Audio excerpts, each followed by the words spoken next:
நாம செய்யக்கூடிய அமல்கள் அது உருவத்திலே பெரியதாக இருந்தாலும் சரி, அல்லது எண்ணிக்கையில் அதிகமாக இருந்தாலும் சரி, அது எப்படிப்பட்ட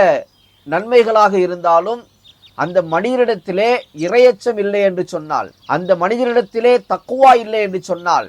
அல்லாஹ் அந்த அமலை ஏற்றுக்கொள்ள மாட்டான் என்ற விஷயத்தை தான் அல்லாஹ் இந்த வசனத்திலே சொல்லி காட்டுகிறான். அது நபியாகவே இருந்தாலும் சரி,